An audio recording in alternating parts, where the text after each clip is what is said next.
بسم اللہ الرحمن الرحیم۔ حضرت عمر بن خطاب رضی اللہ تعالی عنہ کی خدمت میں ایک آدمی اپنے بیٹے کی نافرمانی کا شکوہ لے کر حاضر ہوا۔ شکایت سننے کے بعد حضرت عمر رضی اللہ عنہ نے اس کے لڑکے کو بلا بھیجا۔ جب وہ لڑکا حاضر خدمت ہوا تو حضرت عمر بن خطاب نے باپ کے ساتھ اس کی نافرمانی اور اس کے حقوق کی پامالی پر تنبیہ کی۔ لڑکے نے عرض کیا، کیا والد کے بھی لڑکے پر کچھ حقوق ہیں؟ حضرت عمر نے فرمایا، ہاں ہاں ہیں۔ لڑکے نے عرض کیا، اے امیر المومنین، وہ کیا حقوق ہیں؟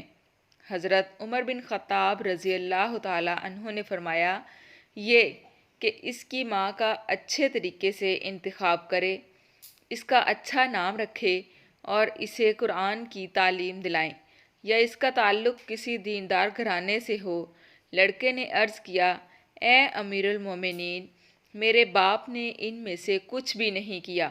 میری ماں سیاہ فام نسل سے ہے جو کسی مجوسی کے زیر سایہ تھی۔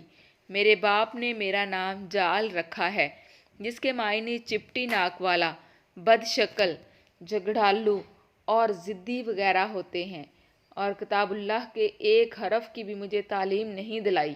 لڑکے کی گفتگو سن کر حضرت عمر بن خطاب رضی اللہ عنہ اس آدمی کی طرف متوجہ ہوئے اور فرمایا، کیا تم میرے پاس اپنے بیٹے کی نافرمانی کا شکوہ لے کر حاضر ہوئے ہیں، حالانکہ اس سے قبل اس کے حقوق کی پامالی تم نے کی ہے، اور قبل اس کے کہ وہ تمہارے ساتھ برا رویہ اختیار کرتا ہے تم اس کے ساتھ ناروا سلوک کے مرتکب ہو چکے ہو، اور اس لیے لازم ہے کہ باپ اولاد کی اچھی تربیت کرے۔